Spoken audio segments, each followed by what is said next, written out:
A história da última classe de porta-aviões do Japão é um pouco menos conhecida do que seus predecessores mais famosos. De fato, às vezes é fácil pensar que a produção de porta-aviões da frota da Marinha Imperial Japonesa parou com o Taiho e só foi seguida em grande escala com a conversão do Shinano, mas isso está longe de ser a verdade. Havia outra classe de porta-aviões planejada com um número surpreendente construído, e ainda mais que tecnicamente deveriam ter sido construídos, mas eles não chegariam a tempo de ajudar no esforço de guerra da Marinha Imperial Japonesa, e de fato, muitos não chegariam nunca. Como a classe Essex nos Estados Unidos, esses navios não foram projetos de guerra de emergência elaborados após o início do conflito. Os dois tipos iniciaram o trabalho de design e, para o Essex, a construção de alguns navios antes do Japão e dos Estados Unidos da América entrarem na Segunda Guerra Mundial. Mas é justo dizer que os próprios projetos foram influenciados por uma crescente consciência de que a guerra estava chegando e o número de pedidos definitivamente refletia o surto de conflito e as perdas esperadas ou reais. Para o Japão, isso se encaixava na série de programas de armamentos navais, também conhecidos como a série de planos do Círculo que eles elaboraram. Para o Plano Círculo 4, autorizado em 1938 para começar em 1939 e cobrindo aproximadamente 6 anos de trabalho previsto, um único porta-aviões foi planejado, o Taiho, juntamente com um par de couraçados da classe Yamato, o terceiro e quarto do seu tipo. Mais tarde, em 1938, veio o Ato Naval dos Estados Unidos da América de 1938, também conhecido como o Segundo Ato Vincent.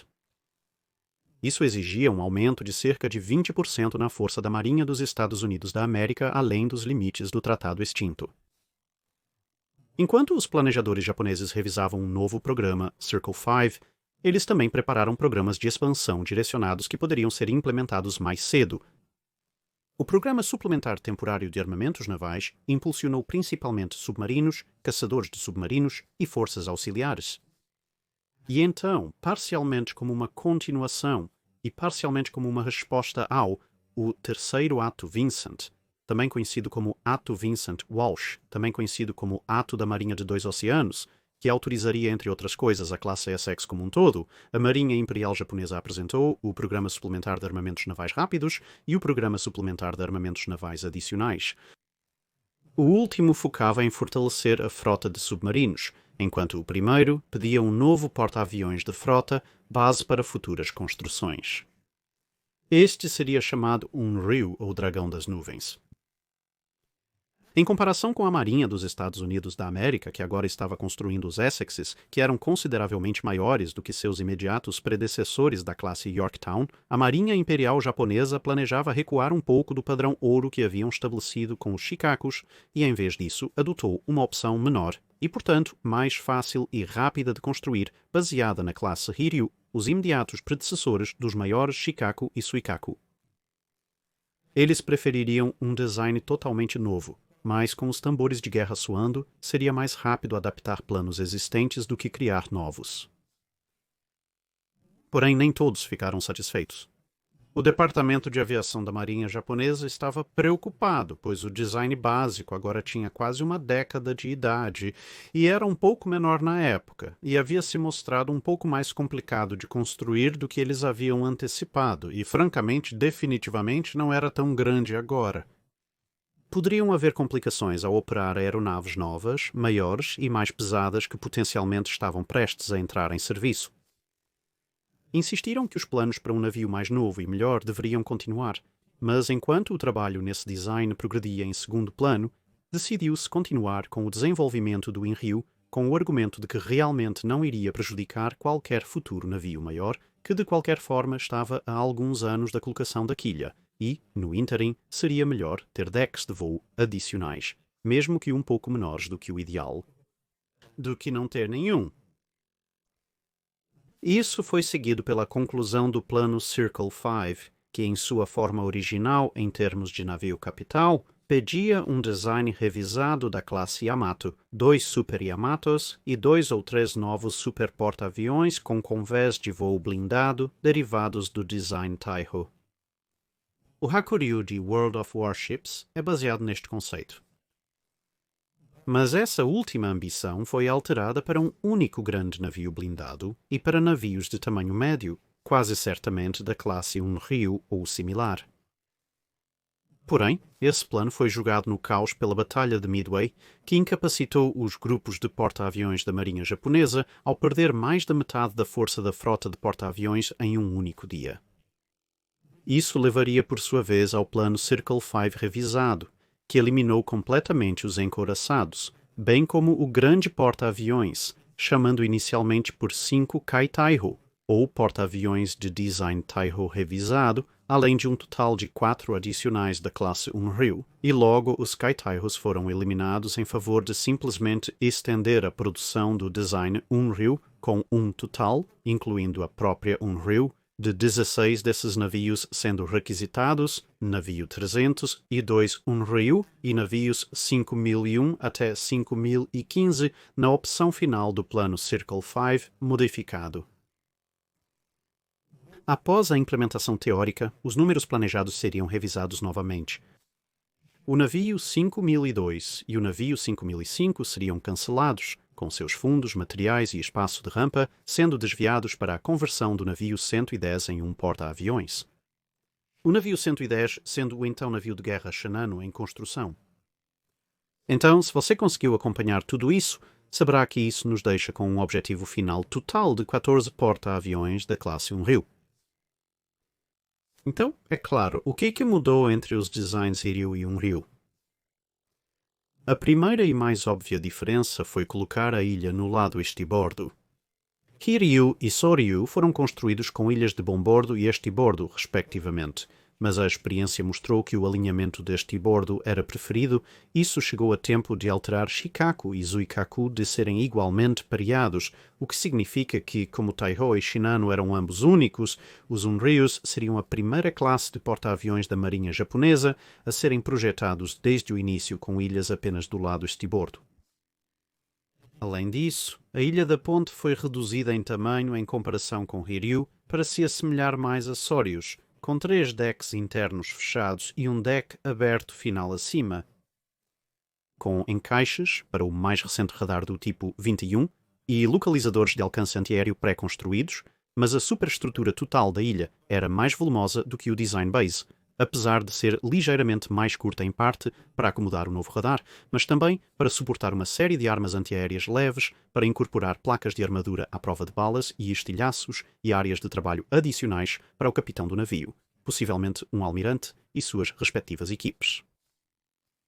Nas filosofias de design de porta-aviões da Marinha Imperial Japonesa, a tubulação do funil era direcionada para baixo e para fora, em vez de vertical, e parcialmente incorporada à parte traseira da ilha, ao contrário de ser separada. O leme do Hiryu, que tornava o navio um pouco difícil de manobrar, também foi substituído por um design adaptado do Soryu, que tornou os navios um pouco mais ágeis, uma característica que mesmo em 1942 estava se tornando facilmente aparente e os porta-aviões precisavam. A forma geral do casco foi apenas muito levemente modificada e as dimensões gerais permaneceram as mesmas, mas em vez de 3 elevadores de aeronaves, o Unryu apresentava apenas 2. O elevador do meio era o que foi perdido, mas os 2 restantes foram ampliados para acomodar aeronaves mais novas e parte da taxa de ciclo total que foi perdida foi compensada com os novos elevadores, sendo um pouco mais rápidos para subir e descer do que os tipos mais antigos. Os cabos de detenção foram atualizados para lidar com aeronaves mais pesadas e rápidas que se esperava serem implantadas com o navio. Um elevador de bombas separado para trazer munições até o convés de voo foi incluído, acelerando as operações. Isso permitia que aeronaves prontas para voo, exceto pela carga de guerra, fossem trazidas para o convés e carregadas com bombas ou torpedos enquanto aguardavam, em vez de carregar tudo no convés do hangar antes da implantação. O design do navio seria continuamente modificado durante a construção, e uma das principais mudanças incorporadas à luz da experiência da Batalha de Midway foi a instalação de um sistema de extintor à base de espuma, projetado para cobrir todo o hangar com espuma à base de água tratada quimicamente retardante de chamas no caso de um incêndio. Outras medidas anti-incêndio incluíam colocação dos tanques de combustível de aviação em concreto para evitar vazamentos por danos de choque, remoção de materiais inflamáveis como madeira e linho e substituição de equipamentos com materiais perigosos por versões com materiais inertes, sempre que possível. Melhor ventilação para remover combustíveis vaporizados e gases tóxicos. Também foi instalado o sistema de extintor. À base de espuma era bastante importante porque não só faria um trabalho um pouco melhor de amortecer o tipo de incêndios que você encontraria em um hangar de porta-aviões do que o sistema CO2 anterior teria feito, também era um tipo de extintor de incêndio que as equipes de controle de danos poderiam trabalhar através e ao redor, ao contrário do sistema CO2 que exigia que você tivesse um reanimador ou fosse muito, muito bom em prender a respiração. A defesa passiva contra a outra grande ameaça aos porta-aviões, o torpedo, também foi aumentada com um conjunto reforçado de anteparas anti-torpedo. Por outro lado, a armadura era consideravelmente menor que os projetos de porta-aviões pré-guerra. Abandonando a ideia de proteger todo o navio contra tiros de superfície, considerou-se necessária a proteção apenas contra explosões e estilhaços de bombas. Assim, a espessura máxima da armadura era de 12,7 centímetros ao redor dos depósitos de munição, mas apenas 5,08 centímetros em outros lugares, incluindo a maquinaria. Devido à escassez de guerra, a última proteção acabou sendo composta por um par de placas de 1 polegada laminadas juntas em alguns navios. Isso indicava que sua proteção real estava provavelmente em torno de 1,5 polegadas apenas. A armadura do Convés tinha cerca de 2 polegadas na parte mais espessa e 1 polegada no restante. Porém, revisões no design indicaram que os navios seguintes seriam construídos ou planejados com especificações diferentes. De todos os navios planejados, conhecemos os nomes, ou prováveis nomes, em um caso, de 7.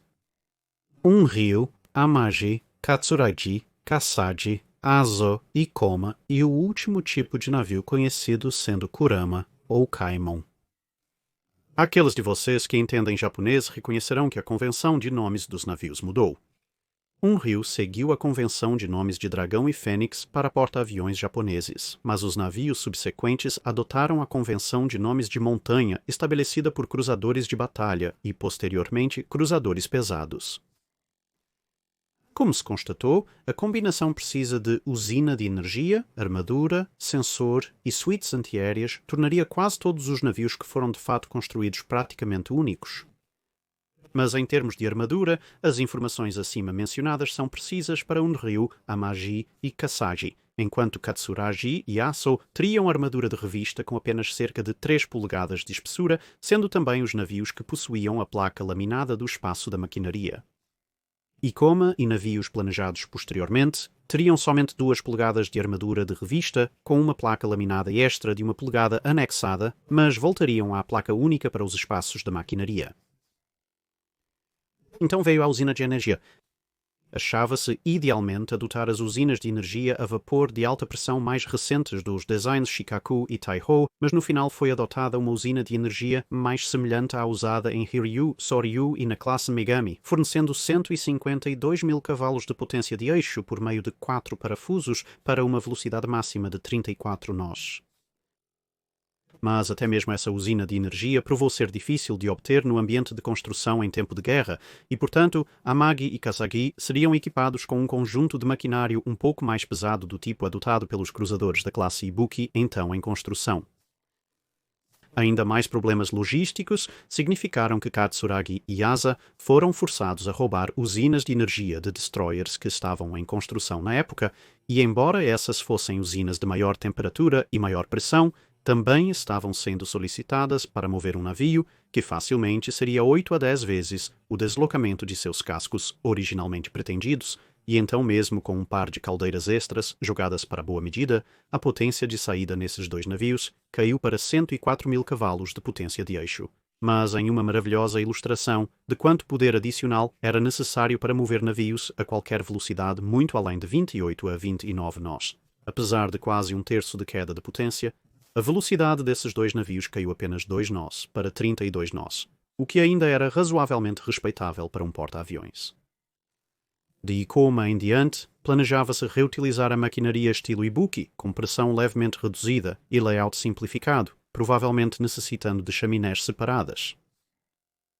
Para compensar isso, as hélices deveriam ter sido feitas um pouco maiores. De fato, essas e outras mudanças que discutiremos mais tarde fizeram dos navios de Ikoma em diante algo como uma subclasse, listados variadamente em documentos japoneses como Kaiun-ryu ou Kai-Kai-Hiryu, ou seja, um ryu melhorado ou Hiryu melhorado, o que também mostra o quão intimamente relacionados estavam os designs de Hiryu e um ryu, pelo menos na mente dos designers japoneses. O uso de usinas de energia de destruidores menores também significava que Katsuragi e Yasu deslocariam um pouco menos e mais uma vez os pesos variariam consideravelmente. Conforme planejado, um Ryu teria deslocado 17.150 toneladas padrão, Amagi e Kasagi pouco menos de 17.500 toneladas devido à sua maquinaria mais pesada, Katsuragi e Yasu voltariam a cerca de 17.250 toneladas graças às suas usinas de energia baseadas em destruidores. E então o Ikoma em diante retornaria a cerca de 17.500 toneladas. Esperava-se que o deslocamento médio carregado ficasse entre 20.000 e 20.500 toneladas e a carga total por volta de 22.000 toneladas, com variação de algumas centenas de toneladas dependendo do navio. No entanto, parece que devido a modificações feitas durante a construção e possivelmente alguma omissão de verificações precisas sobre os pesos do que estava sendo instalado, vários dos navios estavam a caminho de serem concluídos significativamente acima do peso. Com Kasagi listado no final de 1943 como estando cerca de 900 toneladas acima de seu deslocamento padrão de projeto e Katsuragi conseguindo ultrapassar 20.200 toneladas apenas no deslocamento padrão na entrega final em 1945. O equipamento sensorial estava espalhado por toda parte. O Unryu deveria ter dois conjuntos de radar de propósito geral do tipo 21 e um radar de busca aérea do tipo 13. Amagi e Katsuragi substituíram um dos tipos 21 por um tipo 22 de menor alcance, mas de maior fidelidade, que também poderia atuar como um conjunto de controle de fogo. É provável que os outros teriam variado novamente, mas como o radar é uma das últimas coisas instaladas em um porta-aviões, nenhum dos outros recebeu seus conjuntos. Todos os navios receberiam 3 conjuntos de hidrofones e um sonar ativo do tipo 3, embora novamente a marca e o modelo dos hidrofones variavam de navio para navio. A única parte abençoada de consistência em tudo isso foi a parte mais pesada das defesas ativas. Cada navio teria uma dúzia de canhões de dupla função de 127 mm ou 5 polegadas montados em 6 suportes duplos, 2 pares à frente e um atrás de cada lado, que era o mesmo layout do Hiryu. Baseado principalmente no princípio de que jogando o suficiente na parede algo vai grudar, o número de canhões de 25 mm do tipo 96 foi constantemente elevado. Ao ser concluído, é relatado que o Unryu tinha 13 montagens triplas e 39 montagens individuais. A Magdi, 21 montagens triplas e 63 montagens individuais, e Katsuragi, 22 montagens triplas e 66 montagens individuais, embora também deva ser notado que algumas fontes dizem que isso é uma má tradução e que, na verdade, eles só tinham as montagens triplas citadas com um punhado de canhões de 25 mm individuais, o que é possível, já que o único citado, números com os nas maiores montagens, na verdade se dividem de maneira ordenada por 3 nas instalações de montagem tripla. Além disso, todos os porta-aviões da classe estão equipados com um número de lançadores de foguetes de 4,7 polegadas. Embora superficialmente semelhantes aos lançadores de projéteis não rotativos usados no início da guerra pelos britânicos, esses foguetes tinham cerca de 2/3 do diâmetro daqueles e detonavam em um fusível de tempo variável para espalhar uma carga incendiária e de estilhaços semelhante à usada pelas granadas antiaéreas do tipo 3 no caminho de aeronaves que se aproximavam, ao contrário das pequenas minas aéreas da arma britânica. Estes vieram na forma de lançadores de caixa de 28 células, dos quais 6 foram montados por navio no Unryu e Amagi, e os navios subsequentes supostamente deveriam ter sido armados com uma versão mais nova, mais leve e fácil de usar de 30 células. Mas o Katsuragi parece ter sido concluído com a versão mais antiga de 28 células no lugar, refletindo o quão desesperada a situação estava se tornando. Havia também trilhos de cargas de profundidade e um pequeno suprimento de cargas de profundidade fornecido ao porta-aviões, caso fosse forçado a se defender de submarinos a curta distância. Como originalmente planejado, o grupo aéreo deveria consistir em 12 caças A6M0 com 3 reservas, 27 bombardeiros de mergulho, D-3A com 3 reservas e 18 bombardeiros de torpedo B-5N com 2 reservas, totalizando 57 aeronaves operacionais e 8 reservas. No final de 1943, os números operacionais eram os mesmos, mas as peças de reposição foram descartadas em algum momento depois, provavelmente no início de 1944. Isso foi alterado novamente para uma carga de hangar de 21 Zeros A6M, 18 bombardeiros de mergulho D4 Bipare Judy, Suisei ou Cometa para os japoneses, e 21 bombardeiros de torpedo B6N Jill, Tenzan ou Montanha Celestial para os japoneses. Isso significaria 60 aeronaves no hangar e 11 bombardeiros, sendo 9 de mergulho e 2 de torpedo armazenados no convés. Uma revisão final sobrevive de outubro de 1944, listando a carga para Kasagi com 18 de cada um dos principais tipos, com os A6Ms substituídos por lutadores, a 7M superfície ao ar míssil, que eram chamados em japonês o Repu ou vento forte, mais 3 aeronaves de reconhecimento C-6N Sayun ou nuvem iridescente. Identificação aliada, MIRT, todos os quais seriam armazenados no hangar. Nessa altura, a ideia de equipar um porta-aviões com 57 aeronaves modernas era fantasiosa para a Marinha Imperial Japonesa. Os Ikamas foram concebidos com uma carga um pouco distinta. 17 caças, 16 bombardeiros de mergulho, 27 bombardeiros de torpedo e 6 aeronaves de reconhecimento, totalizando 56, com carga reduzida de bombas e combustível, mas nenhum desta subclasse seria concluído. Dos navios planejados, os de número 5009 a 5015 foram cancelados no verão de 1943, pois suas datas previstas de entrada em serviço, de 1946 a 1948, foram consideradas muito longas. Nisso, eles se juntaram ao Kurama ou Kaimon, que foi cancelado por razões semelhantes 3 meses antes. Ikoma foi estabelecido em julho de 1943, mas a construção foi interrompida em novembro de 1944. O casco foi lançado para limpar a rampa de lançamento. Ela foi desmontada após a guerra em 1946. Azu foi estabelecido em junho de 1943, lançado em novembro de 1944, mas teve o trabalho interrompido durante aquele mês. O casco seria atingido por ataques aéreos em julho de 1945, enquanto os aliados eliminavam navios japoneses escondidos em portos, sendo então afundado, e os restos levantados e desmontados em 1947. Kasagi foi estabelecido em abril de 1943 e lançado em outubro de 1944. Ela estava um pouco mais completa do que Azu e Ikoma, e o trabalho nela continuaria até abril de 1945, quando também foi abandonada, e o navio quase completo foi desmontado em 1946. Isso deixou 3 navios que foram realmente concluídos. Trabalhando em ordem inversa, Katsuragi foi estabelecido em dezembro de 1942, lançado em janeiro de 1944 e concluído em outubro do mesmo ano. Enquanto a Marinha Imperial Japonesa tentava montar um grupo aéreo, ela foi transferida para vários portos no mar interior e teve camuflagem extensiva aplicada para tentar mesclá-la com o ambiente ao redor. Contudo, o chamado para aeronaves defender ilhas fez com que seu grupo aéreo fosse enviado para lutar a partir de bases insulares na linha de frente. Em março de 1945, ela sofreu os primeiros ataques de aeronaves da Marinha dos Estados Unidos da América, tendo apenas suas armas antiaéreas como defesa. Este dano provou ser superficial, no entanto, e ela sobreviveu à guerra sendo remendada e depois usada para trazer para casa tropas e civis japoneses, num total de quase 50.000 pessoas durante o final de 1945 a início de 1946. Ela seria desmontada no final de 1946, pois, apesar de estar em grande parte em boas condições, o Japão não podia mais ter porta-aviões.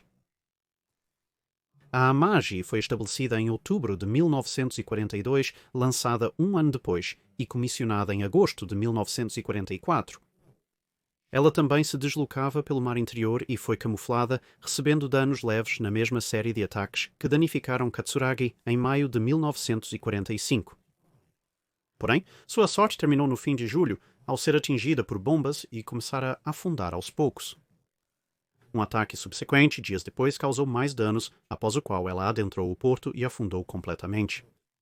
Ela ainda estava lá em 1946, quando foi parcialmente desmontada no local, pois era quase impossível tapar todos os buracos. Uma vez que as piores partes do navio foram desmontadas, os restos foram reflutuados e levados para serem desmontados em um ambiente mais seco. Um rio ela mesma teve a vida mais curta, mas a mais emocionante. Construída em agosto de 1942, foi lançada em setembro de 1943 e comissionada em agosto de 1944, apenas 4 dias antes do Amagi. Ela já havia presenciado alguns acontecimentos interessantes quando o Corpo Aéreo de Yokosuka testou o lançamento de uma aeronave de ataque multiuso Aichi BCT A Grace, chamada Ryusei em japonês, que às vezes é traduzida como estrela cadente, ou alternativamente meteoro. O nome era apropriado, pois a grande aeronave, significativamente mais pesada, longa e larga que um bombardeiro de torpedo D-4 branco, precisava de foguetes acoplados para decolar do convés do Rio com carga de guerra completa. A aeronave era um projeto estranhamente aterrorizante das fábricas japonesas. Era apenas um pouco menor que o Avenger, um tanto robusto, e podia carregar um torpedo, podia funcionar como um bombardeiro de mergulho e podia realmente superar alguns modelos do A6M0. Felizmente, a natureza abomina um exibicionista, e um terremoto nivelou a fábrica antes que muitos pudessem ser construídos. O navio foi preparado às pressas para contra-atacar as incursões dos Estados Unidos da América em Iwo Jima, mas a operação foi cancelada. Assim, passou o resto de agosto e setembro se preparando em águas relativamente seguras.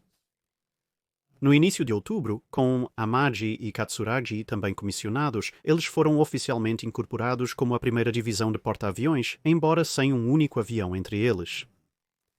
Mais tarde naquele mês, quase todos os outros porta-aviões japoneses afundaram na Batalha de Cabo Engano, distraindo Halsey do ataque abortivo de Kurita às forças de desembarque dos Estados Unidos da América no Golfo de Leyte.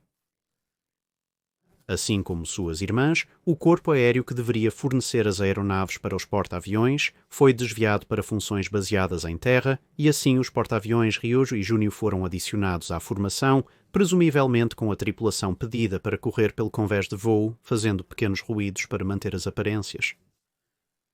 Foi previsto que a força agora seria empregada de uma nova maneira. Após algumas reflexões e muito mais buscas no armazém, 21 aeronaves de reconhecimento e 60 caças foram encontrados e fornecidos aos 5 porta-aviões.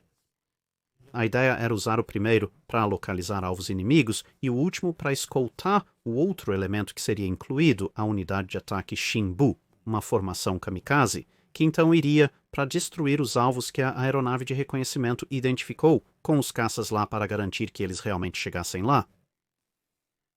Mas em meados de dezembro o plano mudou novamente. Os kamikazes foram realocados para operar a partir de aeródromos nas Filipinas.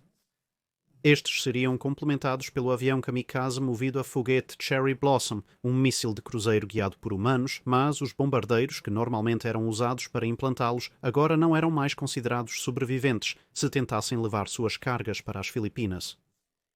Os mísseis deveriam ser transportados em um porta-aviões.